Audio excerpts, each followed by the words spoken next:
Verse 35 to 40 we will read in the beginning.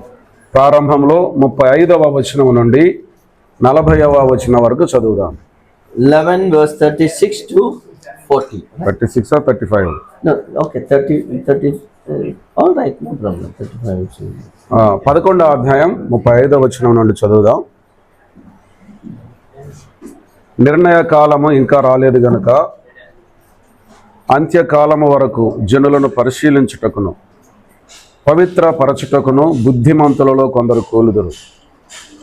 ఆ రాజు ఇష్టానుసారముగా జరిగించి తన్ను తానే హెచ్చించుకొనుచు అతిశయపడుచు ప్రతి దేవత మీదను దేవాది దేవుని మీదను గర్వముగా మాట్లాడుచు ఉగ్రత సమాప్తి యొగు వరకు వృద్ధి పొందును. అంతటా నిర్ణయించినది జరుగును. అతడు అందరికంటే ఎక్కువగా తన్ను తాను హెచ్చించుకొనును గనక తన పితరుల దేవతలను లక్ష్య పెట్టడు, మరియు స్త్రీల కాంక్షిత దేవతను కానీ ఏ దేవతను కానీ లక్ష్య పెట్టడు. అతడు తన పితరులు ఎరుగని దేవతను అనగా ప్రాకారముల దేవతను వారి దేవతకు మారుగా ఘనపరచును. బంగారును వెండిని విలువగల రాళ్లను మనోహరమైన వస్తువులను అర్పించి ఆ దేవతను ఘనపరచును. మరియు ఈ క్రొత్త దేవతను ఆధారము చేసుకొని కోటలకు ప్రాకారములు కట్టించి నూతన విధముగా తన వారికి మహాఘనత కలుగచేయును. దేశమును క్రయమునకు విభజించి ఇచ్చి అనేకుల మీద తన వారికి ప్రభుత్వం ఇచ్చును. అంత్యకాలమందు దక్షిణ దేశపు రాజు అతనితో యుద్ధము చేయును. మరి ఉత్తర దేశపు రాజు రథములను గుర్రపు రౌతులను అనేకమైన ఓడలను సమకూర్చువని తుఫాను వలె అతని మీద పడి దేశముల మీదుగా ప్రవాహము వలె వెళ్ళును.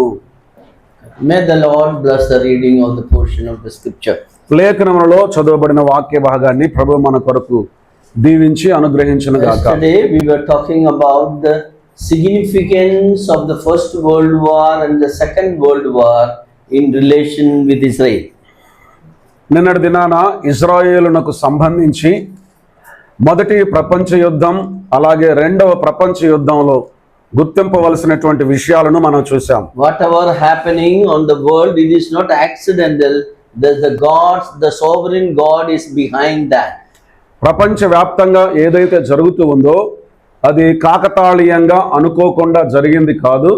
ప్రతి దాని వెనక సార్వభౌముడైన దేవుడు ఉన్నాడు. We have very clearly saw as a result of the First World War, the Jewish people, they was scattered all over the world. They started to come to the promised land.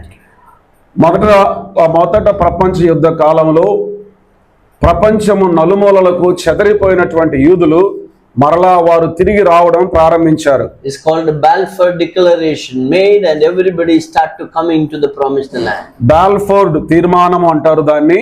అందరూ కూడా మరలా తిరిగి తమ స్వదేశానికి రావడం ప్రారంభించారు. Prophet Hezkel calling it as there was a noise, there was a declaration.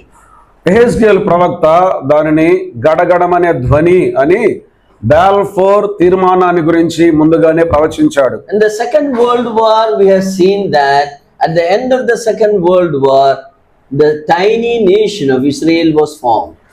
రెండవ ప్రపంచ యుద్ధం యొక్క ముగింపు తర్వాత ఇశ్రాయేల్ అనే ఒక చిన్న దేశం ఆవిర్భవించినట్లుగా మనం చూస్తాం. Hitler killed more than 6 million Jewish people. Hitler 60 లక్షల మందికి పైగా యూదులను చంపాడు. The conscience of the whole world was shaken because of the atrocities he has done towards the Jewish people. యూదుల ఎడల తాను చేసినటువంటి హింసను బట్టి ప్రపంచంలో ఉన్న వారు అందరూ కూడా కదిలిపోయారు. వారు మనస్సాక్షిలో బాధపడ్డారు. And it so happened that after the Second World War, the Jewish nation, a tiny nation born in the center of the earth. రెండవ ప్రపంచ యుద్ధం తర్వాత యూదా దేశము ఒక చిన్న దేశం ప్రపంచం నట్ట నడుమ ఆవిర్భవించింది. And Hezkel is very clearly when there was a shaking, there was a noise, there was a shaking. Ezekiel ఆ సంగతిని స్పష్టంగా చెప్పాడు. అక్కడ గడగడం అనే ధ్వని ఉంది, అలాగే కదలిక కూడా ఉంది.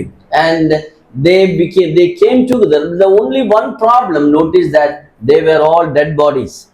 అక్కడ మనం గమనించినట్లయితే అక్కడ ఒకే ఒక సమస్య ఉంది. అవన్నీ కూడా జీవం లేని శవాలే. There was no life in them. వారిలో జీవాత్మ లేదు. Yes, there spiritually the Jewish nation is a dead nation. ఆత్మీయంగా యూదా దేశము మరణ స్థితిలో ఉన్న, మృత స్థితిలో ఉన్న దేశం. As I told you, more than 80% of the Jewish people, they don't believe in the Bible, they don't believe in Jesus, they don't believe anything related with God.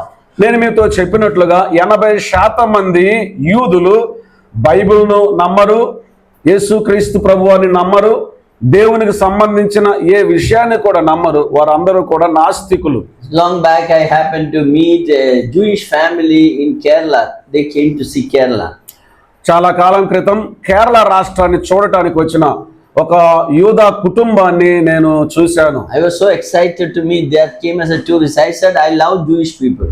యాత్రికులుగా వారు వచ్చారు. యూదులంటే నాకు చాలా ఇష్టం. వారిని కలుసుకోవటం నాకు చాలా ఉత్సాహం కలిగించింది. Then I said that I love Bible and I know about all the Jewish things in the Bible. వారితో నేను చెప్పాను, బైబిల్ నేను ఎరుగుదును, బైబిల్లో ఉండే యూదులను గురించి నాకు బాగా తెలుసు అని చెప్పాను. Immediately that sister who is listening me, immediately she told me like this. ఆ మాటలు విన్నటువంటి ఆ యోధా సోదరి వెంటనే నాకు ఇలాగ జవాబిచ్చింది. See, we are not religious Jews, we are secular Jews. ఆమె అనింది, మేము మత సంబంధమైన యూదులం కాదు, మేము లౌకిక యూదులము అని చెప్పింది. What she means that don't tell me about religion. We are secular, we don't believe in ఆమె God. చెప్పాలనుకున్న విషయం ఏంటంటే, మతమును గురించి మాతో చెప్పొద్దు, మేము లౌకికులము కనుక వారు దేవుని నమ్మని వారు. They are good in making money, but they are poor in the things of God. వారు డబ్బు సంపాదించడంలో చాలా చురుకుగా తెలివి కలిగిన వారుగా ఉంటారు, కానీ దేవుని విషయంలో ఎంత మాత్రం కూడా అవగాహన లేని వారుగా ఉన్నారు. The richest people in the world, they are Jews. ప్రపంచంలో ఉండే అత్యంత ధనికులు యూదులే. But they don't believe in God. There is no life in them. అయితే వారు దేవుని నమ్మరు, వారిలో జీవాత్మ లేదు. And in the book of Ezekiel, we have seen verse 37, we see that Lord is a prophecy for these dead bodies, so that the wind will blow upon them and they will be alive and stand. Ezekiel గ్రంథం 37వ అధ్యాయంలో ప్రవక్త ఇలాగ చెప్పాడు, ఆ వాయువు వారి మీద విసిరినప్పుడు వారు జీవాత్మను పొందుతారు, వారు బ్రతుకుతారు అని చెప్పాడు. So from the four sides the nations will come and attack Israel. నలు దిక్కుల నుండి దేశముల వారు వచ్చి ఇశ్రాయేలు మీద దాడి చేస్తారు. All the nations will come and attack Israel. దేశములన్నీ కూడా ఇశ్రాయేలు మీద దాడి చేస్తారు. Even America will not be there to support them. America దేశం కూడా అక్కడ వారికి మద్దతు ఇవ్వడానికి లేదు. Bible very clearly says about that. దాని గురించి బైబిల్ గ్రంథం చాలా స్పష్టంగా At that చెప్తుంది. time they will look to the Lord. ఆ సమయమందు వారు ప్రభు వైపు చూస్తారు. And Jesus will appear there to redeem them. వారిని విమోచించడానికి ప్రభువైన యేసుక్రీస్తు వారు అక్కడ ప్రత్యక్షమవుతాడు. And they will see the mark in his body. ఆయన శరీరం అందున్న గుర్తులను వారు చూస్తారు. And they will believe that Jesus Christ is the true Messiah. ఆయన నిజమైన మెస్సయ్య అని వారు ప్రభువైన యేసుక్రీస్తునందు విశ్వాసం ఉంచుతారు. అక్కడ For that we know that there is a one more war, world war is needed. That is called Armageddon. వారు అలాగూ పునరుద్ధరించబడటానికి, వారిలో జీవాత్మ రావడానికి మరి యొక్క యుద్ధం అవసరమై ఉన్నది. అది హర్మగెద్దోను That యుద్ధము. is Bible says very clearly. That may be the third. I don't know. Bible is saying Armageddon, but I call it as third world war. నాకైతే తెలియదు, కానీ బైబిల్ గ్రంథంలో అది హర్మగెద్దోను యుద్ధం అని చెప్పబడింది. నేనైతే అది మూడవ ప్రపంచ యుద్ధంగా చెప్తున్నాను. You know, first world war and second world war. What happened to Israel? మొదటి ప్రపంచ యుద్ధంలో, రెండవ ప్రపంచ యుద్ధంలో ఇశ్రాయేలునకు ఏం జరిగిందో మనం చూసాం. This third world war, definitely they will believe in Lord Jesus Christ. ఈ మూడవ ప్రపంచ యుద్ధంలో నిశ్చయంగా వారు ప్రభువైన యేసుక్రీస్తునందు విశ్వాసం ఉంచుతారు. The brother has told me just to revise what we have studied yesterday. That's why I am revising little. సోదరులు, నిన్నటి దినాన ఏదైతే మనం ధ్యానం చేసామో దాన్ని మరలా తిరిగి జ్ఞాపకం చేయమన్నారు, చెప్పమన్నారు. అందుకే చెప్తున్నాను. Leaders during that time. ఆ సమయంలో ఉన్నటువంటి నాయకులు, Number one, the Western ruler, that is called Antichrist. మొట్టమొదటిగా పడమటి నుండి వచ్చే రాజు, అతను క్రీస్తు విరోధి. He is called a Roman prince. He is coming from the racially Roman. He is racially Roman. రోమా జాతి నుండి వస్తాడు, రోమా రాజకుమారుడిగా He is the పిలువబడతాడు. powerful person whom we call as Antichrist. క్రీస్తు విరోధని మనం పిలుస్తున్న వ్యక్తి చాలా శక్తివంతమైన వాడు. Who will give number 666 number on the ఆ forehead. క్రీస్తు విరోధే నొసటి మీద 666 ముద్ర ఇస్తాడు. The second person is the Jewish leader, the last prime minister of Israel. రెండవ వ్యక్తి ఇశ్రాయేలునకు ఆఖరి ప్రధానమంత్రి అతను యోధా నాయకుడు. It's not Benjamin Netanyahu, somebody else will come after Benjamin. Benjamin Netanyahu అయితే కాదు, బెంజమిన్ నెతన్యాహు తర్వాత వస్తాడు. We are waiting to see who is that leader. ఆ నాయకుడు ఎవరో చూడటానికి మనం ఎదురు చూస్తున్నాం. And the Bible gives an indication that he is going to come from the tribe of. అతడు దాను గోత్రము నుండి వస్తాడని ఒక సూచన బైబిల్ గ్రంథంలో మనం చూడగలం. So I am waiting to see that. కనుక దాన్ని చూడటానికి నేను ఎదురు చూస్తున్నాను. Then Egypt is another country which is involved in this final war. ఈ అంతిమ యుద్ధంలో పాల్గొనే మరొక దేశం ఐగుప్తు దేశం. The Syria is another important country that is going to attack Israel. ఇశ్రాయేలు మీద దాడి చేసే మరొక ముఖ్యమైన దేశం సిరియా దేశం. And in this war, India and China will join with their army. ఈ యొక్క యుద్ధంలో భారతదేశం అలాగే చైనా దేశం కూడా ఆ సైన్యములో కలుస్తారు. It's called the Eastern Kings in the Bible. Bible గ్రంథంలో వారు తూర్పు రాజులుగా పిలువబడుతున్నారు. 220 crore army they will send for this war. ఈ యుద్ధం కొరకై ఈ రాజులు 20 కోట్ల మంది సైన్యాన్ని పంపిస్తారు. You know, when the Bible was writing, book of Revelation was rising, the whole world population was not 20 crore. ప్రకటన గ్రంథాన్ని రాసినటువంటి ఆ యొక్క సమయంలో ప్రపంచ జనాభా అంతా కలిపి కూడా 20 కోట్లు లేరు. How beautifully Bible says that 20 crore army will be sent by China and India. Bharat China ద్వారా 20 కోట్ల మంది సైన్యం పంపబడతారని బైబిల్ చెప్పడం ఎంత మనోహరమైన విషయం. Minute detail of this war is given in the book of Daniel. దానియేలు గ్రంథంలో ఈ యుద్ధమును గురించిన ప్రతి చిన్న సమాచారం కూడా ఇవ్వబడింది. And if you read the book of Daniel chapter 11, దానియేలు గ్రంథం 11వ అధ్యాయాన్ని మనం చదివితే we see one word is occurring at the time of the end, at the time of the end. అక్కడ ఒక పదం మనం చదవగలం, అంత్యకాలమున అని మనం చదువుతాం. Daniel chapter 11 verse 35 we read that word, even to the time of the end. అయితే దానియేలు గ్రంథం 11వ అధ్యాయము 35వ వచనంలో ఆ మాట మనం చదువుతాం, అంత్యకాలము వరకు అనే మాట. Yeah, again in verse 40 we see the time of the end. 40వ వచనంలో కూడా మరలా అంత్యకాలము అనే మాట మనం చదువుతాం. So as it is repeated the time of the end, we can understand here the war is there, it is describing about a war, and that war is going to take place at the end of the time. అంత్యకాలమందు మరలా ఈ మాట ప్రస్తావించడం అనగా ఈ అంత్యకాలమందు ఒక యుద్ధం జరగబోతుంది అనే సంగతిని ఇక్కడ మనం చూడగలం. Now this passage from verse 36 to 45, ఇక్కడ 36వ వచనం నుండి 45వ వచనం వరకు ఉన్న వాక్య భాగాన్ని మనం చదివితే there are a lot of interpretation about that, many difficulty to understand that passage. ఈ వాక్య భాగం అర్థం చేసుకోవటానికి చాలా కష్టం, చాలా అనువాదాలు ఈ భాగంలో ఉన్నాయి. But when we examine it, we can understand that is speaking about Armageddon. అయితే మనం పరిశీలనగా చూసినట్లయితే అది హర్మగెద్దోను యుద్ధముల గురించి చెప్తుందనే సంగతి మనకు How you అర్థమవుతుంది. can say that it is Armageddon? అది హర్మగెద్దోను యుద్ధం అని మనం ఎలా చెప్పగలం?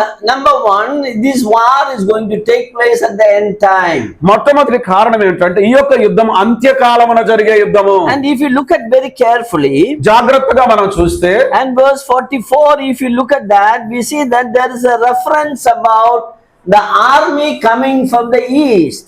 44వ వచనాన్ని మనం గమనిస్తే ఆ వచనములో తూర్పు నుండి వచ్చే ఆ సైన్యము ప్రస్తావించబడింది. Yeah, tidings out of the east and the north trouble him. తూర్పు నుండి ఉత్తరము నుండి వర్తమానములు వచ్చి అతని కలతపరచును. That shows that the eastern army is coming. అది మనకు చూపించే విషయం తూర్పు నుండి సైన్యం వస్తుంది. In the Bible there is only one war where the India and China is going to involve. Bible గ్రంథంలో మనం గమనిస్తే భారతదేశం అలాగే చైనా దేశం పాల్గొనే యుద్ధాలు ఒకే ఒక యుద్ధం ఉంది. That is Armageddon. అది హర్మగెద్దోను So యుద్ధము. from this we can understand this passage is referring to Armageddon. కనుక ఈ వాక్య భాగాన్ని పరిశీలన చేస్తే ఈ వాక్యము హర్మగెద్దోను యుద్ధాన్ని గురించి తెలియజేస్తుందని మనకు అర్థమవుతుంది. The core area of this war, we see that geographically it is the land of Israel is the main area where the war will continue. ఈ యుద్ధం ఎక్కడైతే జరుగుతుందో దానిని భౌగోళికంగా మనం చూసినట్లయితే ఇశ్రాయేల్ దేశంలోనే ఈ యుద్ధం జరుగుతుందని మనకు అర్థమవుతుంది. Southern part of Jordan, it is the Edom that is involved in యోర్దానుకు that. దక్షిణం వైపు ఉన్న యోతోము ప్రదేశంలో జరుగుతుంది. I given the references and all. ఆ వచన భాగాలని నేను మీకు ఇచ్చాను. Those who want the PPT Sorry. The PPT you can ask Pushparaj, he will give you free. There's no problem. ఆ సమాచారం కావాల్సిన వారు పుష్పరాజు గారిని అడగండి, ఆయన ఉచితంగా మీకు ఇస్తాడు. Okay. So it is freely available for you. You can take it. ఇది ఉచితంగా అందుబాటులో ఉంది, అవసరమైతే తీసుకోండి. And I have written a book on these subjects. ఈ అంశాల మీద నేను ఒక పుస్తకం రాశాను. That is, some of you may be having that. That is available in Telugu also. మీలో కొందరికి ఆ పుస్తకం ఉండవచ్చు, అది తెలుగులో కూడా అందుబాటులో ఉంది. English and Telugu and other 7 languages that has been translated. English లోను తెలుగులోను అది మరో 7 భాషల్లోకి అనువాదం చేయబడి అందుబాటులో ఉంది. If you want the copy, please send an address to me, or you can talk to Brother David. Give your address to David and he will help you to get that book. ఆ పుస్తకాలు మీకు కావాలి అంటే, పుస్తకం కావాలంటే మీ చిరునామా నాకు ఇవ్వండి, లేనట్లయితే డేవిడ్ గారిని కలవండి, ఆయనకు మీ చిరునామా ఇవ్వండి, దానిని మీకు పంపించగలరు. So the northern part of this war mainly concentrated in Megiddo Valley. ఈ యుద్ధములో ఉత్తర భాగం ప్రత్యేకంగా మెగిద్దో లోయలో జరగబోతుంది. Then there is a valley is going to come called the Valley of Jehoshaphat. మరి ఒక పేరు అక్కడ ఉంది, యెహోషాపాతు వ్యాలీ, లోయ అని మనం చూస్తాం. When the feet of the Lord Jesus Christ were touched on the Mount of Olive, ప్రభువైన యేసుక్రీస్తు వారి యొక్క పాదములు ఒలీవల కొండను తాకినప్పుడు, Zechariah chapter 14 verse 4 we see, జకర్యా గ్రంథం 14వ అధ్యాయం 4వ వచనంలో మనం చూస్తాం, and the Mount of Olive will divide into two, ఒలీవల కొండ రెండుగా విడిపోతుంది, and a great valley will form there. మధ్యలో ఒక పెద్ద లోయ ఏర్పడుతుంది. Many Bible scholars believe that that valley is called as the Valley of Jehoshaphat. అనేక మంది బైబిల్ పండితులు నమ్మే విషయం ఏంటంటే ఆ లోయ యెహోషాపాతు లోయగా పిలువబడుతుంది. That is the east of Jerusalem that will be. అది యెరూషలేమునకు తూర్పు వైపున ఉంటుంది. We read that there will be a great war in the Valley of Jehoshaphat. The Lord will judge the nations at the Valley of Jehoshaphat. మనం Bible గ్రంథాన్ని చూసినట్లయితే యెహోషాపాతు లోయలో దేవుడు జనములకు తీర్పు తీరుస్తాడు. In the book of Joel we read about that. యోవేలు గ్రంథంలో ఆ సంగతిని మనం చదవగలం. The Jerusalem is also the one of the important place where this war will take ఈ place. యుద్ధం ఎక్కడైతే జరుగుతుందో దానికి యెరూషలేము కూడా ఒక ముఖ్యమైనటువంటి స్థలం. As I told you yesterday, 2/3 of the Jewish people will be killed in this war. నేను మీతో చెప్పినట్లుగా ఈ యొక్క యుద్ధంలో 3/2 యూదులు చంపబడతారు. 10 million Jews as per present estimate. ఆ ప్రస్తుతం వేసే అంచనా అంటే 1 కోటి మంది యూదులు If the చంపబడతారు. number of people increasing, you can add to that. బహుశా ప్రజలు పెరిగినట్లయితే నా ప్రజలు మీరు దానికి జత చేయవచ్చు. Revelation says that the whole land of Israel will be covered by blood. Covered by Blood. ఇశ్రాయేలు దేశం అంతా కూడా రక్తం ఏరులై పారుతుంది. Dead bodies will be scattered there. అక్కడ శవాలన్నీ కూడా చల్లా చెదురైపోతాయి. And the vultures, Bible says that where the dead body is there, the vultures gather. Bible- The vultures will eat that dead body. Bible గ్రంథం చెప్తుంది ఎక్కడైతే శవాలు ఉంటాయి అక్కడికి రాబందులు వస్తాయి, వారి శవాలను రాబందులు తింటాయి. Some people say that in Israel nowadays the number of vultures are increasing. కొంతమంది ఈ రీతిగా చెప్తున్నా ఇజ్రాయెల్ దేశంలో ప్రస్తుతం రాబందుల సంఖ్య పెరుగుతుంది అంటున్నారు. Yeah, they say it is prophetic fulfillment. At the time the vultures has to eat the body. కనుక కొందరు ఏమంటున్నారంటే ఇది ప్రవచనం యొక్క నెరవేర్పు, ఎందుకంటే ఆ యుద్ధంలో రాబందులు శవాలను తినాలి కదా, ఇప్పుడే కనపడుతున్నాయి We అంటున్నారు. don't know what it is, but anyhow, Bible very clear that the vultures will eat the dead body. అదేంటో మనకు తెలియదు కానీ బైబిల్ గ్రంథం చెప్పే ఖచ్చితమైన విషయం ఏంటంటే రాబందులు ఆ శవాలను పీక్కు తింటాయి. So this is the area of the war. అది యుద్ధం జరిగే ప్రదేశము. And river Euphrates is very important. అక్కడ యూఫ్రటీస్ నది చాలా ముఖ్యం. It will dry up and the army of the east will come marching to the river Euphrates. Euphrates నది ఎండిపోతుంది. ఎండిపోయిన తర్వాత ఆ నదిలోండి సైన్యములు కవాతు చేసుకుంటూ వస్తాయి యుద్ధానికి. Again, some people say that already there is the river Euphrates has started drying up. They say that it is going to prepare for the army. కొంతమంది ఇలాగంటారు ఇప్పటికే ఈ యోర్దాను నది క్షమించండి యూఫ్రటీస్ నది ఎండిపోవటం ప్రారంభమైంది, సైన్యాలు రావటానికి ఇది ఒక సూచన అని చెప్తూ ఉన్నాడు. All this information, you Google it, you will get all this information. గూగుల్లోకి వెళ్తే ఈ సమాచారం అంతా మీకుంది. So it is available. The people have a different types of interpretations about it. కనుక దాని గురించిన రకరకాలైన వారు రకరకాల వ్యాఖ్యానాలు చేశారు. So this is the geographical area of the final war called Armageddon. అర్మగెద్దోను యుద్ధం అనే పిలువబడే అంతిమ యుద్ధానికి భౌగోళికంగా ఈ ప్రదేశంలో జరగబోతుంది. See, this is the map of Israel. అది ఇశ్రాయేలు యొక్క పటము. See the north, you can see I have star like it is mentioned, that is Megiddo. ఆ ఉత్తరం వైపున ఒక నక్షత్రం లాగా గుర్తుంది, అది మెగిద్దో అని చూస్తాం. And if you Google it, I forgot to introduce that picture. It's a very beautiful picture of Megiddo Valley. You can, huge valley, you can see that. దానిని చూపించడానికి నేను మర్చిపోయాను, కానీ ఆ మెగిద్దో ఒక పెద్ద గొప్ప లోయగా మనం చూస్తాం. I personally went there and I saw that valley. నేను వ్యక్తిగతంగా అక్కడికి వెళ్ళి ఆ లోయను చూడగలిగాను. So that is in the northern part of Israel. అది ఇశ్రాయేలునకు ఉత్తరము వైపున ఉన్నది. Now how this war will begin? ఈ యుద్ధం ఎలాగ మొదలవుతుంది? Who will start the war? ఈ యుద్ధాన్ని మొదలెట్టేది ఎవరు? You look at this number 1, you can see that number 1. అక్కడ చూడండి, 1 మనం చూస్తే That is Egypt. అది ఐగుప్తుగా మనం చూస్తాం. We see in this war, Daniel chapter 11, దానియేలు గ్రంథం 11వ అధ్యాయంలో we see very clearly mentions that the king of the south will attack Israel. Verse 40. 40వ వచనంలో దక్షిణ దేశపు రాజు ఇశ్రాయేల్ మీద దాడి చేస్తాడని మనం The చూస్తాం. king of the south means Egypt. ఆ దక్షిణ దేశం అంటే అది ఐగుప్తు దేశము. Egypt is a country that is lying on the southern part of Israel. ఇశ్రాయేలునకు దక్షిణ వైపు ఉన్న దేశము ఐగుప్తు దేశము. So any war that begins with the Egypt, we can say that can be Armageddon. ఇప్పుడు ఐగుప్తుతో యుద్ధము ప్రారంభమైతే అది హర్మగెద్దోను యుద్ధము అని మనం చెప్పవచ్చు. One thing you should make sure, some people are whether this war is going to be world war like the people. So you make it sure the Armageddon will begin when Egypt attacks Israel.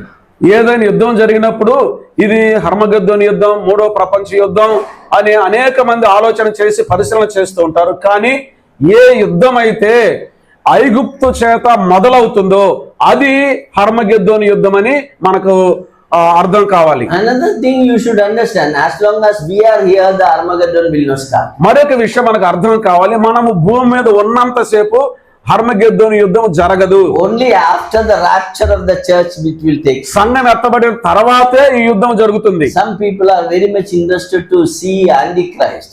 చాలా మంది క్రీస్తు విరోధిని చూడాలని చాలా ఆశగా ఉన్నారు.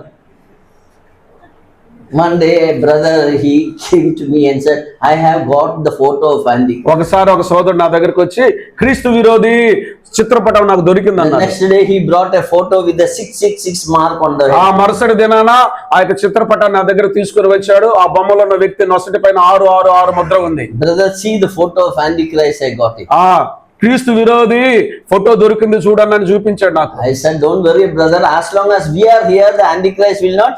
Brother, మీ సోదరుడు మీరేం తొందరపడద్దు, మనం భూమి మీద ఉన్నంతసేపు క్రీస్తు విరోధి రాడు అని The చెప్పారు. Bible very clearly says, after the rapture of the church, the Antichrist will come and this Armageddon war will take place. Bible గ్రంథం చాలా స్పష్టంగా చెప్పే విషయం ఏమిటంటే సంఘం ఎత్తబడిన తర్వాతనే క్రీస్తు విరోధి వస్తాడు.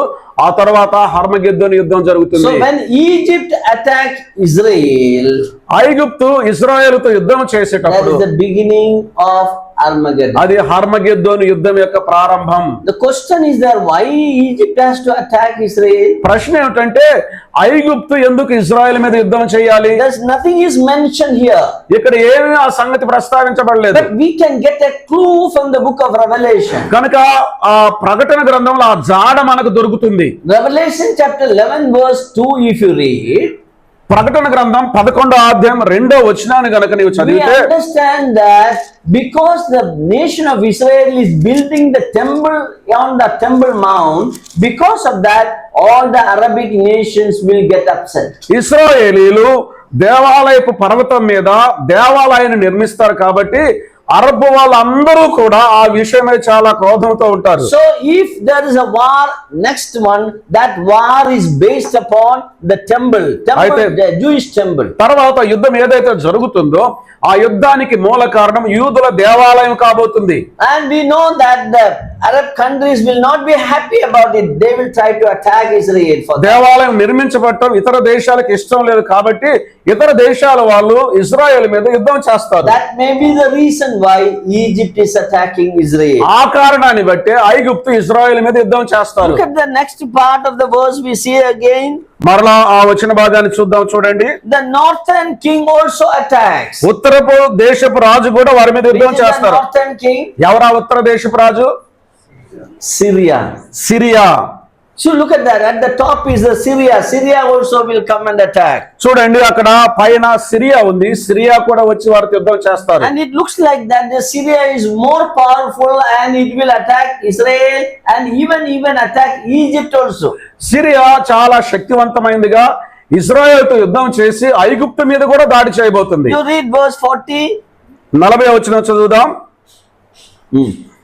అంత్యకాలమందు దక్షిణ దేశపు రాజు అతనితో యుద్ధము చేయును, మరియు ఉత్తర దేశపు రాజు రథములను గుర్రపు రౌతులను అనేకమైన ఓడలను సమకూర్చుకొని తుఫాను వలె అతని మీద పడి దేశముల మీదుగా ప్రవాహము వలె వెళ్ళును. Tufan wala. He comes as a whirlwind and conquer the countries around. That Syria will come and attack. ఆ తుఫాను వలె అతని మీదకి వచ్చి ఆ చుట్టూ ఉన్న దేశాలను వారు స్వాధీనపరుచుకుంటారు. Maybe with the help of Russia they are doing it. Russia సహకారంతో వారు అలాగ చేయబోతారు. And they will not attack Jordan. Jordan is favorable to them. యోర్దాను మీద వారు యుద్ధం చేయరు.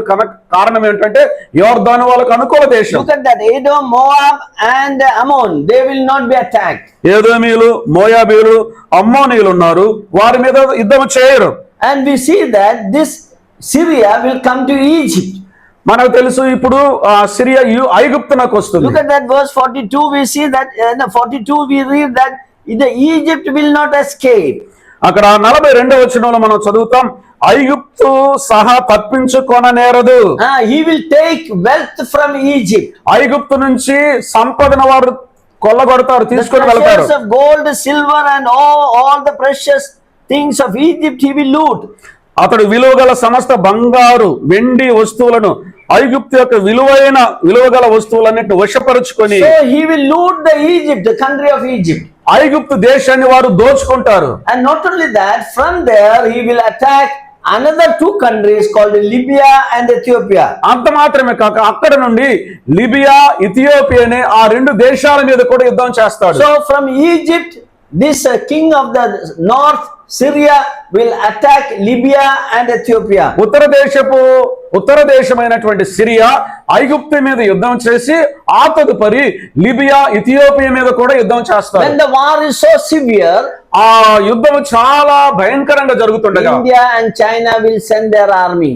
భారతదేశం, చైనా దేశం వారి సైన్యాన్ని పంపిస్తారు. At the same time, the Roman prince and Western power, they will also send the army. You can see here. అక్కడ ఆ సమయంలో పరమటి దేశపు రాజు కూడా తన యొక్క సైన్యాన్ని ఆ యుద్ధానికి పంపిస్తాడు. So there's this person that is very much afraid of all these things. He will run back to Israel. అతను ఈ విషయాలన్నిటిని గురించి భయపడి ఇశ్రాయేలు దేశానికి పారిపోతాడు. The Syrian ruler will come back to Israel. ఈ సిరియా రాజు మరలా తిరిగి ఇశ్రాయేలునకు వస్తాడు భయపడి. He will establish his army on the mount, the temple mount. ఆయన తన సైన్యాన్ని దేవాలయ పర్వతం మీద మోహరింపజేస్తాడు. It is at that time the Lord will come to destroy all the enemies of Israel. ఆ సమయమందు ఇశ్రాయేలు శత్రువులందరినీ నాశనం చేయడానికి ప్రభువు వస్తాడు. This is the outline of the third world war called Armageddon. హర్మగెద్దోను యుద్ధం అని పిలువబడే మూడవ ప్రపంచ యుద్ధం యొక్క సంగ్రహం, అవుట్లైన్, అవలోకనం మనం చూసాం. It's not easy to understand. I know that. నాకు తెలుసు, అర్థం చేసుకోవటం అంత సులువు కాదు. Slowly you have to read and understand these passages. మీరు నెమ్మదిగా ఆ వాక్య భాగాన్ని చదువుతూ అర్థం చేసుకోవాలి. And the various weapons will be used in this war. ఆ యుద్ధంలో నానా విధమైన ఆయుధాలు ఉపయోగించబడతాయి. I believe that India will use the Agni missiles. ఆ నేను నమ్ముతాను భారతదేశం అగ్ని క్షిపణులు Because ఉపయోగిస్తుంది. India is very specialized in Agni missiles. ఎందుకంటే అగ్ని క్షిపణులు తయారు చేసే విషయంలో భారతదేశానికి It's not నైపుణ్యత my ఉంది. imagination. Read Revelation chapter 9 verse 17 you read. అది నా ఊహ కాదు. ప్రకటన గ్రంథం 9:17 Very చదువుదాం. clearly mentions about that. దాని గురించి చాలా స్పష్టంగా తెలియచేయబడింది. The fire, smoke and brimstone will come out of the mouth of the horses there. 9 and 9 and 17. 17 ప్రకటన 9:17 మరియు నాకు కలిగిన దర్శనమందు ఇలాగు చూచితిని, ఆ గుర్రములకును వాటి మీద కూర్చుండి ఉన్న వారికిని నిప్పు వలె ఎరుపు వర్ణము, నీల వర్ణము, గంధక వర్ణముల మైమరువులుండెను. ఆ గుర్రముల తలలు సింహపు తలల వంటివి, వాటి నోళ్లలో నుండి అగ్ని ధూమ గంధకములు బయలు వెడలుచుండెను. Yeah, verse 16 you see the number of the army is mentioned. 16వ వచనంలో ఆ సైన్యం యొక్క సంఖ్య ప్రస్తావించబడింది. What is the written in Telugu? గుర్రపు రౌతుల సైన్యం యొక్క లెక్క 20 కోట్లు. 20 koti. That is 20 crore is the army coming. ఆ 20 కోట్ల సైన్యము రాబోతుంది. From their mouth what is producing? వారి నోటి నుండి ఏమొస్తుంది? నోళ్ళలో Three నుండి things are mentioned. అక్కడ ఆ 3 ప్రస్తావించబడ్డాయి. Fire, అగ్ని, smoke ధూమము, and brimstone. గంధకములు. In the modern warfare, these are the three things that comes out. ఈ ఆధునిక యుద్ధంలో ఈ 3 వస్తువులు వస్తాయి. So this 20 crore army using this one, this missiles, this armaments, so that the fire will come. That's why India may use Agni. ఈ 20 missiles కోట్ల as మంది సైన్యములు వారు యుద్ధం చేసేటప్పుడు ఈ అగ్ని, ధూమము, గంధకములు ఉపయోగిస్తారని మనం చదువుతాం. అందుకే వారు ఆ భారతదేశం అగ్ని క్షిపణులు తయారు చేసే విషయంలో నైపుణ్యత గలవారు. And Bible says in this war 1/3 human population will be killed. అయితే బైబిల్ గ్రంథం చెప్తుంది ఈ యొక్క యుద్ధంలో 1/3 ప్రపంచ జనాభా చనిపోతారు. Now how many millions are there? ఇప్పుడు ఎన్ని లక్షల మంది ఉన్నారు? Somewhat 900 you approximately you say that 900. బహుశా It's not less than that. 900 కోట్లు అని చెప్పవచ్చు. 800 above 8, I know. That's 800 what I said. కోట్ల Now, కంటే ఎక్కువ. for calculation purpose 900. మన లెక్క కోసము 900 కోట్లు So అంటున్నారు. 1/3 will be killed means how many will be killed? ఇప్పుడు 1/3 ప్రజలు చనిపోతారంటే 900 కోట్లలో ఎంతమంది చనిపోతారు? 300 million will be killed. 300 కోట్ల మంది చనిపోతారు. That means 30 crore in our in the Indian calculation. This 30 crore. ఆ భారతదేశ లెక్క ప్రకారం 30 కోట్లు. You can imagine how many people will be killed.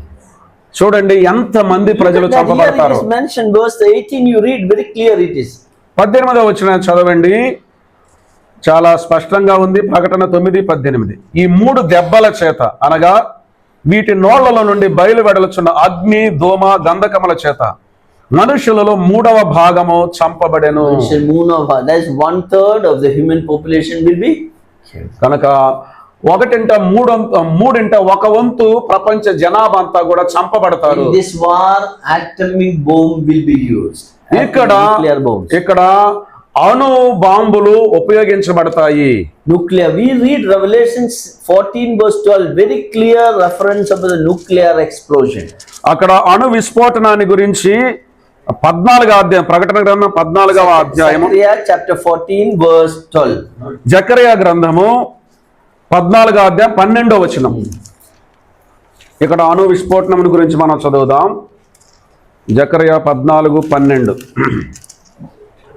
మరియు యెహోవా తెగుళ్ళు పుట్టించి యెరూషలేము మీద యుద్ధము చేసిన జనములను అందరినీ ఇలాగున మొత్తును, వారు నిలిచి ఉన్న పాటునే వారి దేహములు కుళ్ళిపోవును, వారి కన్నులు కను తొర్రలలో ఉండియే కుళ్ళిపోవును, వారి నాలుకలు నోళ్లలో ఉండియే కుళ్ళిపోవును.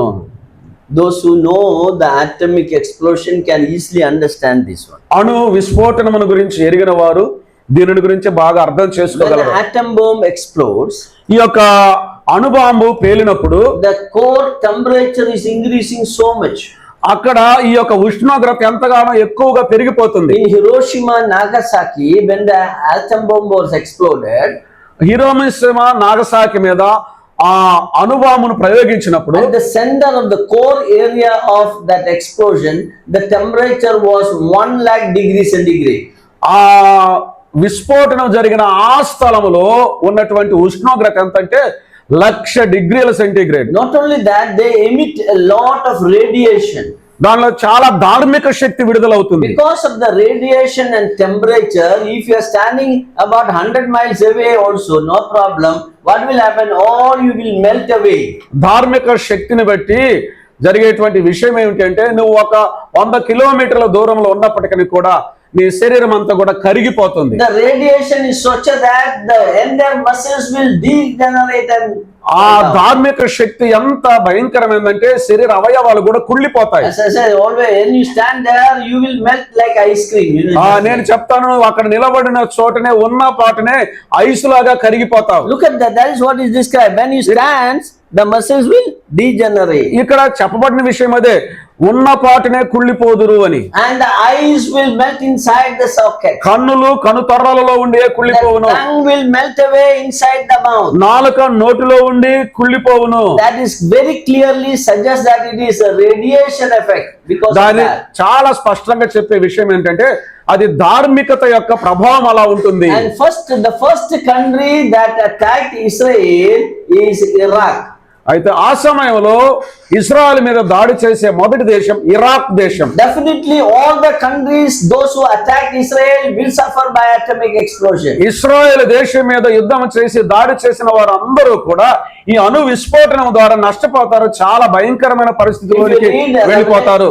If Revelation chapter 18 we see that in 1 hour it was destroyed. In 1 hour it was destroyed is mentioned. ప్రకటన గ్రంథం 18వ అధ్యాయంలో మనం చూస్తే ఒక గంటలోనే నాశనం అయిపోయింది, ఒక గంటలోనే నాశనం అయిపోయిందని And they were చూస్తాం. not coming near, they were standing far off and they are crying. వారు దగ్గరకు కూడా రాకుండా దూరమునే ఉండి విలపిస్తారు. When an atomic explosion takes place, nobody will come to help. ఒక అణు విస్ఫోటనం జరిగినప్పుడు సహాయం చేయడానికి ఎవరు రారు. Because of the radiation, nobody is coming. ఎందుకంటే ఆ ధార్మిక శక్తిని బట్టి ఎవరు రావడానికి అవకాశం లేదు, రారు కూడా. So in Revelation chapter 18 also we see the atomic explosion is mentioned. కనుక ప్రకటన గ్రంథం 18వ అధ్యాయంలో కూడా అణు విస్ఫోటనమును గురించిన ప్రస్తావన చూస్తాం. This is all going to happen at the third world war called Armageddon. ఇవన్నీ కూడా హర్మగెద్దోను యుద్ధం అని పిలువబడే మూడవ ప్రపంచ యుద్ధంలో జరిగే సంభవాలు. Yeah, that is what we understand. అది మనకు అర్థమవుతుంది. See, this is what happens when the atomic explosion takes place. అణు విస్ఫోటనం జరిగినప్పుడు ఏం జరుగుతుందో చూడండి. See, Hiroshima and నాగసాకి ఏం జరిగింది? completely destroyed. పూర్తిగా నాశనం అయిపోయాయి. Look at that. చూడండి. So atomic explosion can destroy everything. అణు విస్ఫోటనము సమస్తాన్ని నాశనం చేస్తుంది. And at this time the Lord will come. ఆ సమయమందు ప్రభువు వస్తాడు. He will come to save his people Israel. తన ప్రజలైన ఇశ్రాయేలీయులను కాపాడటానికి ప్రభువు వస్తాడు. He is coming on a white horse. ఆయన తెల్లని గుర్రం మీద వస్తాడు. A sharp sword will proceed from his mouth. ఆయన నోటి నుండి వాడిగల ఖడ్గము బయలువెడలుతుంది. To destroy everyone. ప్రతి ఒక్కరిని ఆయన నాశనం చేస్తాడు. He will capture two people. ఇద్దరిని పట్టుకుంటాడు ఆయన. You know who are they? ఎవరో తెలుసా వారు? Antichrist and false prophet. క్రీస్తు విరోధి మరియు అబద్ధ ప్రవక్తను Because పట్టుకుంటాడు. they are the reason for the war. ఎందుకంటే ఆ యుద్ధానికి కారణం వీరే. And they will be thrown into the lake of fire. వారు అగ్నిగుండములో పడవేయబడతారు. Look at that, Revelation chapter 19 verse 20. ప్రకటన గ్రంథం 19వ అధ్యాయం 20వ వచనాన్ని చూడండి. Yeah, please read that. దయచేసి చదువుదాం. ప్రకటన 19:20. అప్పుడు ఆ మృగమును దాని ఎదుట సూచక క్రియలు చేసి దాని ముద్రను వేయించుకొనిన వారిని, ఆ మృగపు ప్రతిమకు నమస్కరించిన వారిని మోసపరిచిన ఆ అబద్ధ ప్రవక్తయు పట్టబడి వారిద్దరూ గంధకముతో మండు అగ్నిగుండములో ప్రాణముతోనే వేయబడిరి. Yeah, they are thrown into the lake of fire. వారు అగ్నిగుండములో పడవేయబడ్డారు. See, the lake of fire is the final destiny of all the wicked people. అగ్నిగుండం దుష్టులందరికీ అంతిమ గమ్యం, ఆఖరి గమ్యం. That is the real hell. అది నిజమైనటువంటి నరకం. Today, that place, there's nobody is there. ఈ సమయమందు ఆ స్థలంలో ఎవ్వరు లేరు. The hell is empty. ఇప్పుడు నరకం ఖాళీగా ఉంది.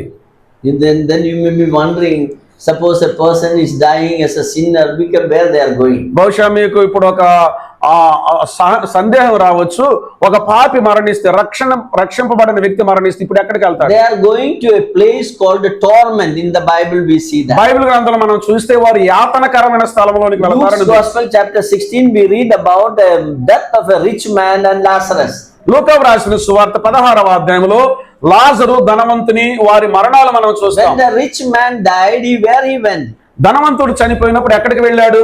He went to a place of torment. ఆ యాతనకరమైన స్థలంలోనికి So వెళ్ళాడు. all the sinners are kept there till the judgment. తీర్పు వరకు కూడా పాపులందరూ కూడా ఆ వేదనకరమైన స్థలంలో ఉంచబడతారు. After the judgment, తీర్పు తర్వాత finally they will be thrown into the lake of fire. చివరగా అగ్నిగుండముల వారు పడవేయబడతారు. So today there's nobody is there in the lake of fire. కనుక ఇప్పుడు అగ్నిగుండములో ఎవరూ లేరు. I believe that this Antichrist and the false prophet, they are the first one to go to the lake of నేను fire. నమ్మే విషయం ఏంటంటే క్రీస్తు విరోధి అబద్ధ ప్రవక్త వీరిరువురు మొట్టమొదటిగా అగ్నిగుండంలోనికి వెళతారు, ప్రారంభోత్సవం చేస్తారు. I jokingly say they may be inaugurating ribbon cutting. Yeah, they may be తమాషగా నేను చెప్తాను, inaugurating నరకానికి రిబ్బన్ కత్తిరించి ప్రారంభం చేసేది క్రీస్తు విరోధి అబద్ధ ప్రవక్త.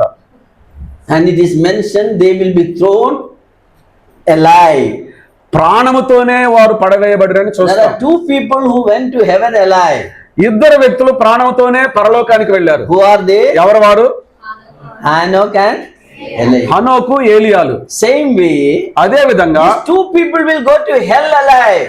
వీరిద్దరు కూడా ప్రాణంతోనే నరకానికి వెళతారు. And the Lord will throw them into the lake of fire. ప్రభువే వారిని అగ్నిగుండములో పడవేస్తాడు. Of course, along with him, later on, so many those who not believed in Jesus will be thrown there. అవును, ఆ తరువాత వారి తదుపరి అనేక మంది ప్రభువునందు విశ్వాసం ఉంచని వారు That will ఆ be నరకంలోనే పడవేయబడతారు.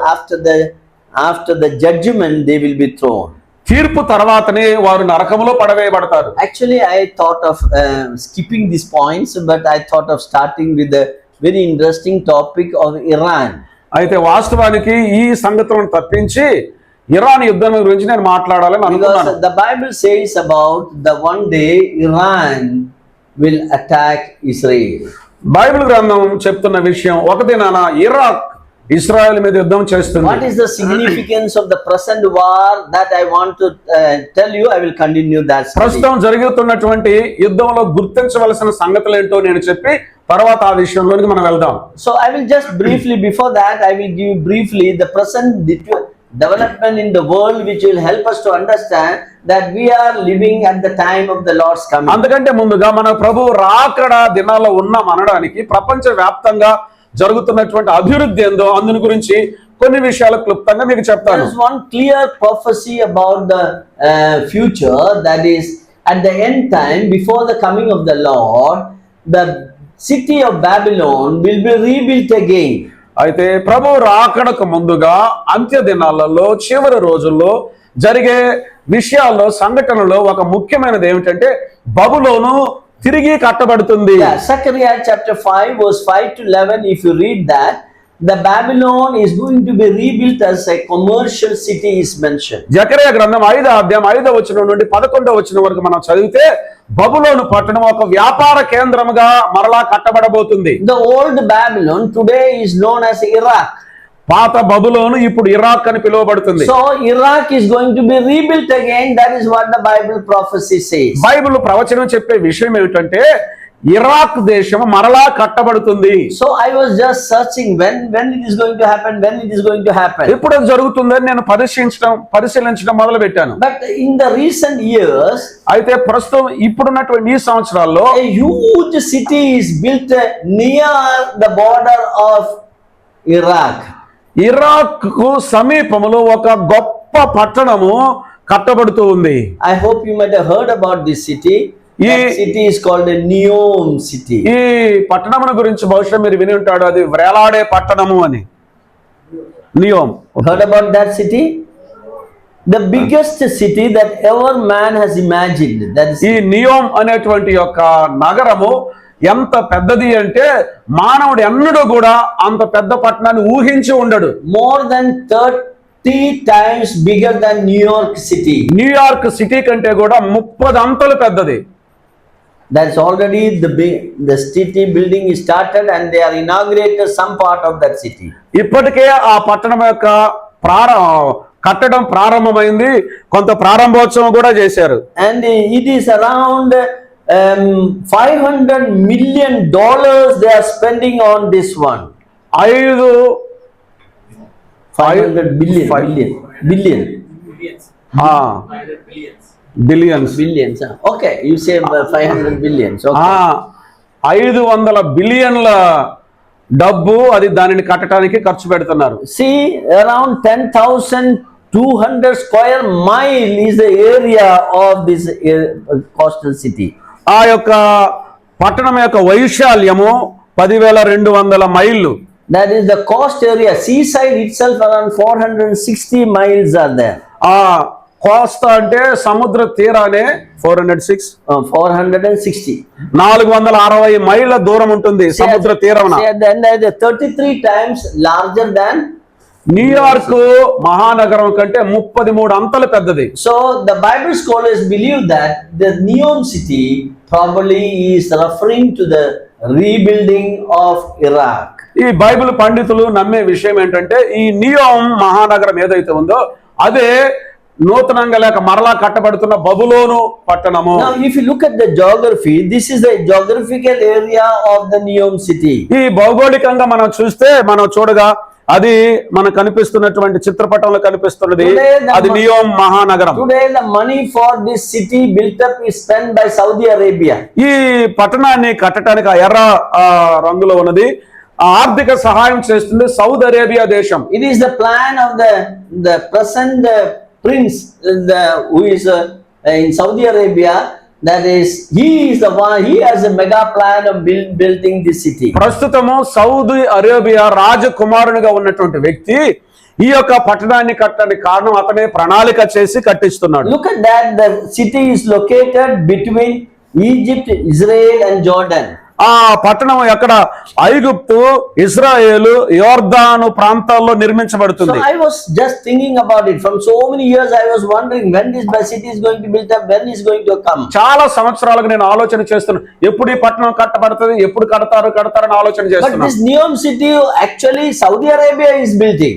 వాస్తవానికి ఈ నియోం పట్టణాన్ని సౌదీ అరేబియా కడుతుంది. But when I sent into the history and studied the map, నేను చరిత్రలోనికి వెళ్ళి ఆ పట్టణాన్ని గురించి చదివినప్పుడు look at that. You can see that I have drawn here. This is the Babylon, the old Babylon empire. ఆ చిత్రపటాన్ని చూడండి, అది పాత బబులోను సామ్రాజ్యం అది. Where the Nebuchadnezzar was ruling. అప్పుడు నెబుకద్నెజరు ఆ సామ్రాజ్యాన్ని పరిపాలన చేశాడు. Bible without any doubt clearly says the rebuilding of Babylon. Babylon will be rebuilt again. Bible గ్రంథం చాలా స్పష్టంగా చెప్తుంది, ఏ సందేహం లేదు, బబులోను మహానగరం మరలా కట్టబడుతుంది అని. See, I have marked there. You see near that Arabia.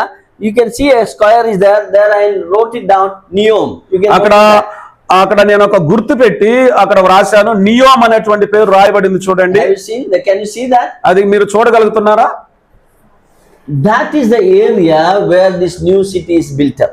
అక్కడ ఈ క్రొత్త పట్టణం కట్టబడబోతుంది. That gives me a confidence to say that this Neom city is the rebuilding of Babylon. అది నాకు ఇచ్చిన భరోసా ఏంటంటే ఈ నియోము నగరమే మరలా కట్టబడుతున్న బబులోను నగరము.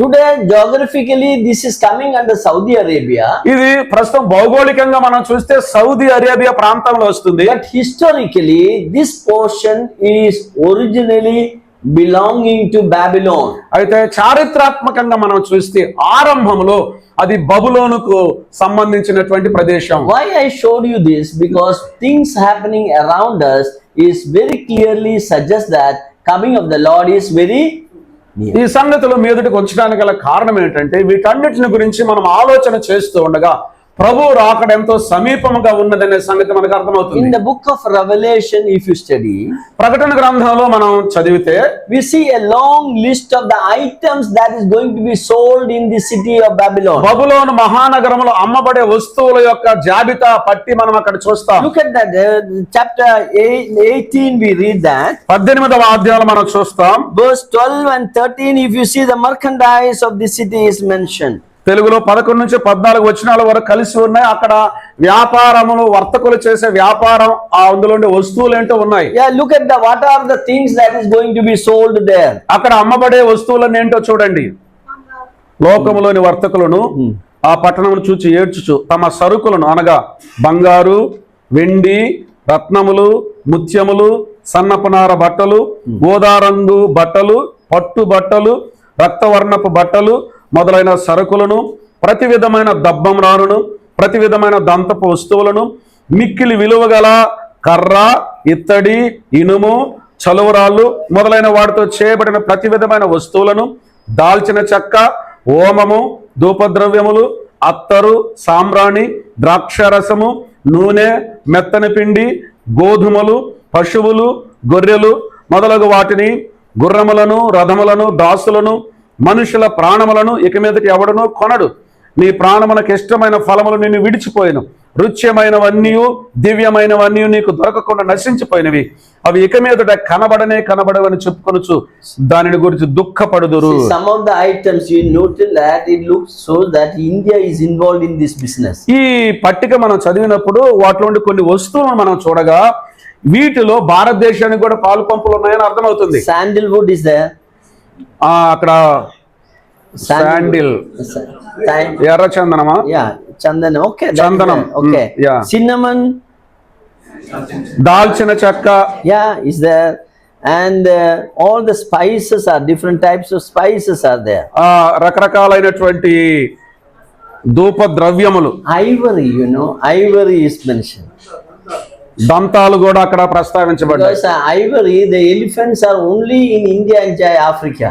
ఆఫ్రికాలో, భారతదేశంలో మాత్రమే ఏనుగు దంతాలు So లభ్యమవుతాయి. definitely some ivory may go from India. కనుక భారతదేశం నుంచి కొంత ఏనుగు దంతాలు కూడా వెళతాయి. Anyhow, Lord of the whole world will do business with this city, this Neom city. ఈ నియోమ్ నగరంలో ప్రపంచం అంతా కూడా వ్యాపారం చేస్తారు. One thing is very interesting. At the end, it is mentioned. ముగింపులో ఒక సంగతి చాలా ఆశ్చర్యకరంగా Two ఉంది. things are mentioned: slaves and the source of men. What is in your Telugu? Yes, దాసులను, మనుషుల ప్రాణములను ఇక మీదట ఎవడనో కొనడు. But in Malayalam, it is called the human body parts. అయితే మలయాళం బైబిల్ ఏమనుందంటే మానవ శరీర అవయవాలు అని ఉంది. Human body is going to sell. అక్కడ మానవ శరీర అవయవాలు అమ్మబడతాయి. That means nowadays any problem, transplantation, isn't it? ఇప్పుడు మనం గమనిస్తే ఏ సమస్య వచ్చినా కూడా అక్కడ అవయవ మార్పిడి చేస్తా If you ఉన్నారు. have a kidney problem, transplant. మూత్రపిండాల సమస్య వస్తే మూత్రపిండాల మార్పిడి, If అవయవ you have a మార్పిడి. problem with the liver, transplant. కాలేయ సమస్య వస్తే దాన్ని మార్పిడి చేస్తా ఉన్నారు. Lot of experiments are going on the body parts, how to transplant body parts. మానవ దేహంలో ఉండే అవయవాలను మనం ఎలాగో మార్పిడి చేసి ఇంకొకరికి ఎలాగ ఏర్పాటు చేయవచ్చో దాని గురించి పరిశోధనలు జరుగుతా How ఉన్నాయి. beautifully scripture says that at the end time transplantation will be there. Human Bible body గ్రంథం parts will be ఎంత there. స్పష్టంగా ఎంత తేటగా చెప్తుంది. అంత్య దినాలలో మానవ అవయవాల మార్పిడి జరుగుతుంది. Human body parts are going to be sold in the market. ఆ సంతలో మానవుని యొక్క అవయవాలు అమ్మబడతాయి. If you have any problem with the heart, go to the shop, get a heart and fix it. నీకేదైనా గుండె సమస్య వస్తే సంతకు వెళ్ళి గుండెను కొనుక్కో, ఆ గుండెను నువ్వు పెట్టుకోవచ్చు. So many of the war which is happening, they say that those who are dying in the war, they are taking most of the organs from them.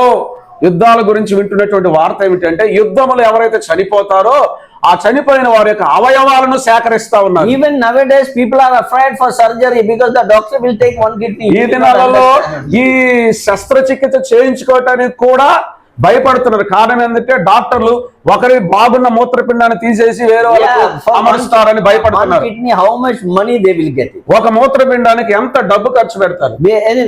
Most of the time they suggest surgery because there is no need of, but they suggest because they have to take the organs from inside. చాలా సార్లు శస్త్రచికిత్స అవసరం లేకపోయినా కూడా మీకు operation చెయ్యాలంటారు. కారణం ఏం తెలిసిన మీ అవయవాలను తీసుకోవటానికి. So we see the organ business is going on in the world. కనుక మనం చూస్తుండగా ప్రపంచంలో అవయవ వ్యాపారం జరుగుతుంది. And the Neom city is completely modernized and everything is working on AI, artificial intelligence. ఈ నియోమ్ సిటీ చాలా ఆధునీకరించబడుతూ ఉంది, చాలా నైపుణ్యం కలిగి ఉంటుంది. అంతా కూడా కృత్రిమ మేధాతో, ఏఐతో, ఆర్టిఫిషియల్ ఇంటెలిజెన్స్ తో జరుగుతుంది. See, this is the Neom city. It's just now started. One city they have started. ఒక పట్టణాన్ని వారు ప్రారంభం చేశారు నియోమ్ నగరంలో. We see that it is completely artificial అది intelligence. పూర్తిగా కృత్రిమ మేధ, artificial intelligence. Highly modernized city in the world. ప్రపంచంలో అత్యంత ఆధునికమైనటువంటి పట్టణం.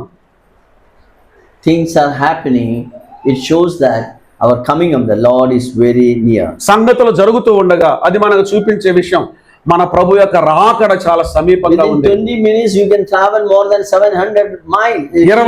20 నిమిషాల్లో 400 కంటే ఎక్కువ కిలోమీటర్లు ప్రయాణం చేయవచ్చు. Within 5 minutes, you can get whatever you want immediately available at your hands. 5 నిమిషాల్లో మీకు ఏదేదైతే కావాలో అవన్నీ కూడా నీకు అందుబాటులోకి వస్తాయి. See, I had just taken from the internet. There are a lot of information about the Neom city. ఈ నియోమ్స్ నగరాన్ని గురించి అంతర్జాలంలో నేను చూశాను. చాలా సమాచారం అందుబాటులో ఉంది. That is the place where the new development is happening. I personally believe that is referring to the rebuilding of Iraq. దాని గురించి అనేక సంగతులు పరిశీలన చేసి పరీక్ష చేసినప్పుడు అర్థమవుతున్నటువంటి విషయం ఏంటంటే ఇరాక్ మరలా కట్టబడుతుంది. Now the next most interesting topic that I am going to take about, the Russia will attack Israel. తరువాత నేను తీసుకోబోతున్న ముఖ్యమైనటువంటి విషయం ఏంటంటే రష్యా ఇస్రాయెల్ మీద యుద్ధం చేస్తుంది. Very clearly given in the book of Ezekiel, one day Russia and Iran will come together and attack Israel. which Iran, book? Iran. ప్రకటన revolution Ezekiel. Ezekiel గ్రంథంలో 38 చాలా స్పష్టంగా చెప్తున్నటువంటి విషయం Ezekiel ఏంటంటే 38 and 39. ఎహెజ్కేల్ గ్రంథం 38వ అధ్యాయం 39వ అధ్యాయం ఒక దినాన ఇరాన్ రష్యా ఈ రెండు దేశాలు కలిసి ఇజ్రాయెల్ మీద యుద్ధం చేయబోతున్నాయి. These are the 3 wars, future war, which is mentioned in the Bible. Bible గ్రంథంలో ప్రస్తావించబడిన ఈ 3 భవిష్యత్తులో జరిగే యుద్ధాలు. One is Russia will fight against Israel. ఒకటి రష్యా ఇజ్రాయెల్ కు విరోధంగా యుద్ధం చేస్తారు. Russia will come along with the Iran and fight. Russia Iran తో కలిసి వచ్చి యుద్ధం చేస్తుంది. We have seen already the Armageddon. I have given you the detail about the Armageddon. That is the second war which is mentioned in the Bible. నేను ముందుగానే మీకు వివరణ ఇచ్చాను. బైబిల్ గ్రంథంలో ప్రస్తావించబడిన రెండవ యుద్ధం అర్మగెద్దోను యుద్ధం. And at the end we see about the final war. That is the last war in the universe. That is in the book of Revelation chapter 7 to 10. మీతో చెప్పినట్లుగా ప్రకటన గ్రంథం 7వ అధ్యాయం నుంచి 10వ అధ్యాయం వరకు విశ్వములోని జరిగే ఆఖరి యుద్ధం అది మనం అక్కడ చూస్తాము. So we will be considering now, maybe in the afternoon, more detail about Iran and Russia, how they will come together and attack Israel. తర్వాత తరగతిలో ముఖ్యంగా మనం చూడబోయేది ఇరాన్ రష్యా కలిసి ఇజ్రాయెల్ మీద ఎలా యుద్ధం చేయబోతున్నాయి అనే సంగతులు చూస్తాం. You look at the Russia, this area is a big country. రష్యాను చూడండి, చాలా పెద్ద దేశం అది. I think it is more than 3 or 4 times bigger than India. భారతదేశం కంటే 3-4 అంతలు పెద్దది. Huge country there. అది చాలా పెద్ద దేశం. Even America itself is a huge country. It is 3 times bigger than India. అయితే అమెరికా కూడా ఒక గొప్ప దేశమే, భారతదేశం కంటే 3 అంతలు పెద్దది. Same way, Russia is so similar to that, is so bigger than India. అలాగనే రష్యా దేశం కూడా భారతదేశం కంటే ఎంతో పెద్దది. See, look at the connection between Israel and Russia. ఇశ్రాయేలుకు రష్యాకు మధ్యలో ఉండే సంబంధం అనుసంధానం చూడండి. You look at Jerusalem, I have noted red color, you can see. ఎరుపు రంగులో యెరూషలేము కనిపిస్తుందా చూడండి. Can you see the Jerusalem down? యెరూషలేము క్రింద ఎరుపు రంగులో ఉంది చూడండి. I drew a red line. I just drew a red line from Jerusalem upward. ఇక్కడ ఆ యెరూషలేము పట్టణం నుంచి ఒక ఎర్రటి గీత పైకి గీచాను చూడండి. Where it is touching? అది ఎక్కడ చివరిగా ఎక్కడ ఆగుతుంది, అది ఎక్కడ తాకుతుంది? Moscow. Moscow is the capital of Moscow Russia యొక్క రాజధాని. So the Moscow, Russia is lying on the northern part of Israel. Israel దేశానికి ఉత్తరం వైపున మాస్కో రష్యా రాజధాని ఉంది. Now we have a lot of details account of this war in the book of Ezekiel chapter 38. Ezekiel గ్రంథం 38వ అధ్యాయంలో ఈ యుద్ధం గురించిన చాలా సమాచారం ఉంది. After the lunch you read and come. మధ్యాహ్న భోజనం తర్వాత మీరు చదివి రండి. And we will consider more about it. దాని గురించి మరి ఎక్కువగా మనం ఆలోచన చేద్దాం. Some people confuse the Russian attack with the Armageddon, but both are different. అయితే కొంతమందికి గలిబిలి ఏమిటంటే రష్యా ఇజ్రాయెల్ మీద యుద్ధం చేయటమే హర్మగెద్దోన్ అనుకుంటారు. Please, I will show you some difference between the Armageddon and Russia. Russia యుద్ధానికి హర్మగెద్దోన్ యుద్ధానికి మధ్యలో ఉండే కొన్ని వ్యత్యాసాలు నేను మీకు Please note down. చూపిస్తాను. This is a difference between. Both are not the same. Both are different. రెండు యుద్ధాలు ఒకటే కాదు, రెండు వేరు వేరు యుద్ధాలు. See, in the Gog or the Russian attack, the armies are coming from the north. ఆ రష్యా యుద్ధంలో ఉత్తరం వైపు నుండి సైన్యాలు వస్తాయి. From the uttermost part of the north it is mentioned. అక్కడ చెప్పని మాట ఉత్తరం వైపు బూది గంతం నుంచి వస్తారు. See, I told you, uttermost part means very top. They are coming from the uttermost part. భూమి యొక్క ఉత్తరపు చివరి నుంచి వస్తారని మనం చూసాం పైన. But in the case of Armageddon, అయితే అర్మగెద్దోన్ అయితే armies are coming from the whole earth. అన్ని భూభాగాల్లో నుంచి సైన్యాలు వస్తాయి, That అన్ని shows దేశాల that నుంచి. they are not the same. కనుక ఇవి రెండు ఒకటి కాదని అర్థమవుతుంది. Now, when the Russia is attacking Israel, ఇప్పుడు రష్యా ఇజ్రాయెల్ మీద యుద్ధం చేసేటప్పుడు some nation will protest. Why you are attacking Israel? Why you are attacking Israel? Israel మీద ఎందుకు యుద్ధం చేస్తున్నారని కొంతమంది వ్యతిరేకిస్తారు. But in the book of Revelation regarding the Armageddon, అయితే ప్రకటన గ్రంథంలో హర్మగెద్దోను యుద్ధంలో there is no protest. Everybody joined together to attack Israel. Israel మీద యుద్ధం చేయడానికి ఎవరు ఇంకెవరిని ఆటంకపరచడం, అందరూ మూకుమ్మడిగా వస్తారు. That shows that both are different. అది మనకు చూపించే విషయం రెండు వేరు వేరు. The number of allies, those who are joining in the Russian war is mentioned. Russia యుద్ధంలో ఎంతమంది పాల్గొంటారో వ్రాయబడింది. We will consider that detail. తర్వాత ఆ వివరణ చూస్తాం. But here in the book of Armageddon, all the nations will come. అయితే హర్మగెద్దోను యుద్ధంలో దేశాలన్నీ కూడా వస్తాయి. Now, why the Russia is attacking Israel? Russia Israel మీద ఎందుకు యుద్ధం చేస్తుంది? Because Israel is very rich. Israel చాలా ధనికమైన They దేశం. wanted to loot Israel. They wanted to take away the wealth of Israel. ఇశ్రాయేలు యొక్క సంపదను దోచుకోవటానికి రష్యా వారి మీదకి యుద్ధానికి వస్తారు. But why Armageddon? హర్మగెద్దోను యుద్ధం దేని కొరకు? Armageddon needs to annihilate Israel, to destroy Israel. Israel దేశాన్ని నాశనం చేయటానికి, లేకుండా చేయటానికి హర్మగెద్దోను యుద్ధం జరుగుతుంది. That is what for Armageddon is. అది హర్మగెద్దోను యుద్ధం. Look at that in the difference we get. Russia leads in the army. అయితే ఇక్కడ రష్యా సైన్యాన్ని నడిపించడం మనం But in చూస్తాం. Armageddon, the Roman prince or the Antichrist and the false prophet, they are leading. అయితే హర్మగెద్దోను యుద్ధంలో రోమ్ రాజకుమారుడు అలాగే క్రీస్తు విరోధి అబద్ధ ప్రవక్త యుద్ధాన్ని నడిపిస్తారు. The Russian army will be defeated not by war, but the natural calamity, it will be destroyed. అయితే రష్యా సైన్యము యుద్ధంలో కాక ప్రకృతి వైపరీత్యం ద్వారా నాశనం అవుతుంది. In the Armageddon, the army is defeated by the sword that proceeds from the mouth of the అయితే Lord. హర్మగెద్దోను యుద్ధంలో ప్రభు నోట నుండి వచ్చే వాడిగల ఖడ్గము ద్వారా శత్రువులు నాశనం చేయబడతారు. We see in Russia, Lord calls assistance in executing judgment. అయితే రష్యా యుద్ధాన్ని మనం గమనించినట్లయితే అక్కడ తీర్పును మనం చూస్తాం. Yeah, here in the final world war, Lord himself will tread down the winepress and destroy all the enemies. అయితే చివరి యుద్ధంలో ప్రభువే ఆయన తనకు తానే మద్యపు తొట్టిని త్రొక్కునట్లుగా శత్రువులందరినీ కూడా నాశనం చేస్తాడు. I know this is the time for lunch. I will stop it here. ఇది మధ్యాహ్న భోజన సమయం కాబట్టి నాకు తెలుసు, నేను ఆపుతున్నాను. Next class is Russia and Iran. How they are going to attack Israel. What is the result of that?